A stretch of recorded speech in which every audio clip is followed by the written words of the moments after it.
Anda kembali lagi dalam acara webinar BNI Global Diaspora Week bersama saya Anaka Wijaya. Kita masuk ke sesi kedua webinar BNI Global Diaspora Week dan kita akan menyapa para narasumber kali ini. Ada Bapak Henry Panjaitan selaku Direktur Treasury dan International BNI yang terhubung secara virtual. Dan tidak ketinggalan akan bergabung bersama kami juga para diaspora pengusaha Indonesia. Ada Ibu Sarinah, diaspora pengusaha di Hong Kong. Lalu ada Bapak Kenny Erawan, diaspora pengusaha di Tokyo, dan Ibu Nuraini Widianingsih, diaspora pengusaha di Busan, Korea Selatan.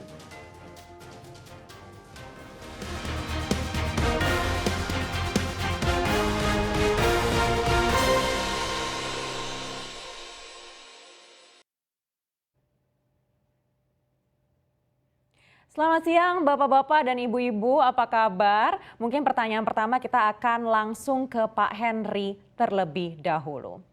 Ya, Pak Henry, apa saja layanan bisnis internasional BNI yang mendukung kebutuhan para diaspora? Terima kasih Anaka. Jadi kalau kita berbicara mengenai diaspora Indonesia, ini mereka terdiri dari berbagai latar belakang profesi. Dan tentunya masing-masing mempunyai kebutuhan yang berbeda dalam kaitannya dengan jasa perbankan. Jumlah diaspora Indonesia di seluruh dunia menurut berbagai riset studi berkisar antara 7 juta sampai dengan 8 juta. Dan ada pendapat juga yang mengestimasi mencapai 15 juta karena berbicara mengenai diaspora Indonesia tentu bisa juga dengan WNI Indonesia atau mantan WNI Indonesia atau mungkin orang-orang lokal di negara masing-masing yang mempunyai interest dengan Indonesia.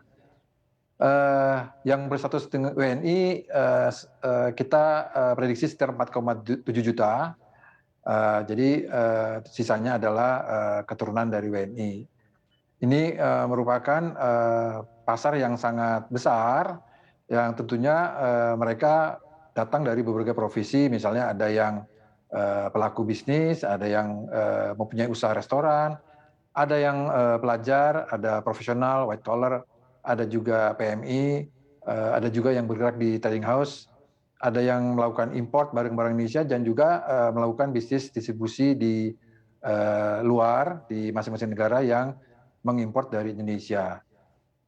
Adanya komunitas diaspora di luar negeri ini merupakan ceruk bisnis yang sangat potensial yang sangat kami BNI tertarik untuk mengembangkan di ceruk atau market share ini.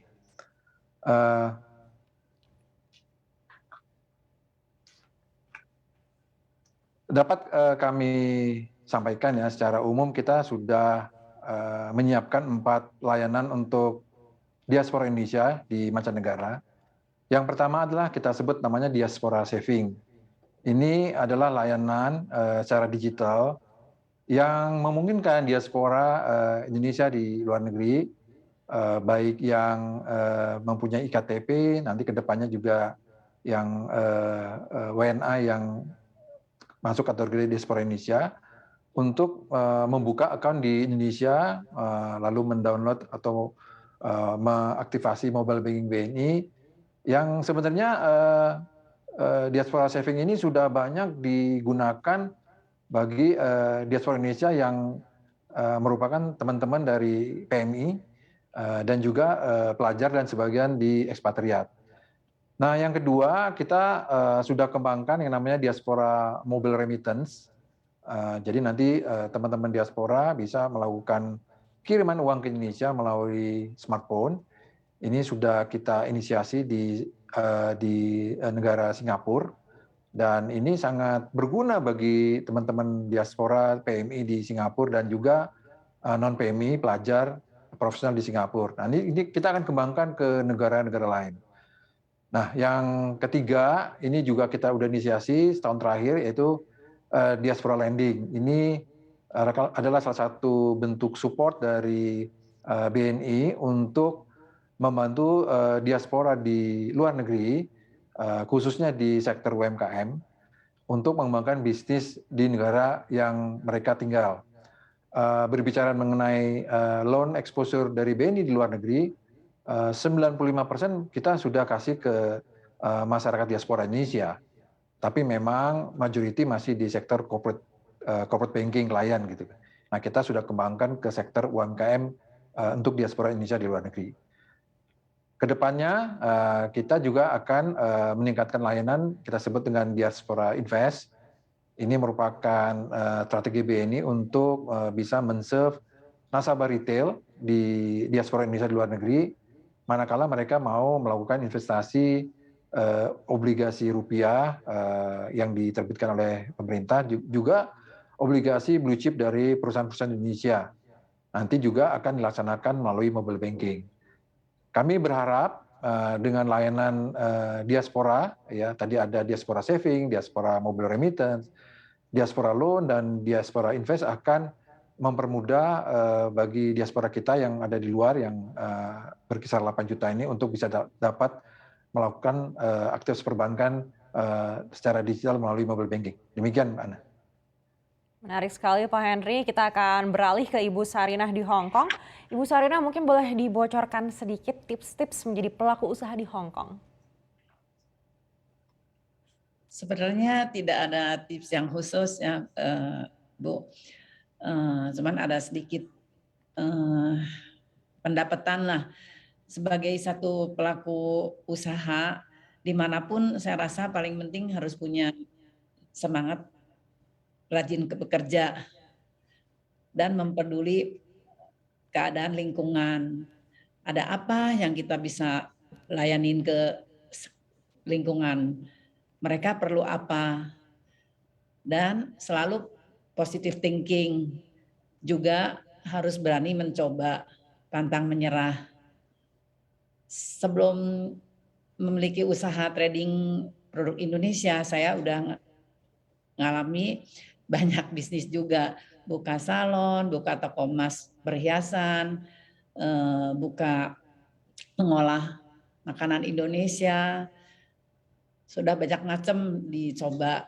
Tapi terakhir saya sama keluarga memilih dan fokus di trading produk Indonesia. Jadi kita masukkan barang Indonesia melalui kontainer ke Hong Kong, di retail dan diglosirkan. Ya itu yang kami jalanin, yang ngalamin selama ini. Dan saya yakin dalam beberapa bisnis itu ada satu hal yang penting, ya kalau kita melayani pelanggan dengan sepenuh hati, usaha apapun bisa maju lah. Baik, luar biasa Ibu Sarinah. Kita beralih ke Bapak Kenny di Tokyo. Bapak Kenny, seperti apa dukungan pemerintah untuk mendorong ekspor kopi ke Jepang? Selamat siang, terima kasih Mbak Maneka. Beberapa program yang sudah dilaksanakan antara lain adalah kerjasama dari KBRI, Bank Indonesia, serta BNI dalam mendukung kami mengekspor kopi. Jadi diadakan kerjasama dengan kementerian pusat seperti Kementerian Pertanian, Kementerian Perdagangan, kemudian memberikan kami advice dan dukungan dalam mengurus pengekspor kopi ke Jepang. Begitu Mbak Maneka. Baik, berikutnya kita akan tanyakan kepada Ibu Nuraini di Busan. Ya, Ibu Nuraini mungkin boleh diceritakan apa saja yang harus dipersiapkan dalam memulai usaha kuliner di Korea Selatan. Selamat siang untuk Mbak Ana. Salam hormat untuk Pak Henry. Salam kenal juga untuk Ibu Sarinah dan Pak Kenny. Untuk persiapannya yang pasti awalnya kita cari tempat, tempat yang sesuai dengan target kita. Tapi untuk di Korea ini karena baru pertama juga, jadi aku juga baru tahu ternyata tidak semua tempat itu bisa dijadikan untuk rumah makan gitu. Jadi awalnya sebelum kita beli atau kita kontrak tempat tersebut, biasanya alamatnya akan kita bawa ke Kitchen. Kalau di Indonesia bilangnya Pemda setempat. Kita akan cari tahu dulu apakah gedung itu atau tempat itu bisa dijadikan untuk rumah makan atau kafe gitu. Setelah dikonfirmasi ternyata bisa, baru kita akan melakukan kontrak gitu. Dan setelah itu Biasanya dari kantor pemerintah kalau untuk gedung perorangan itu dia akan datang dulu lihat apakah tempat ini untuk pembuangan limbah air ya, karena kan rumah makan.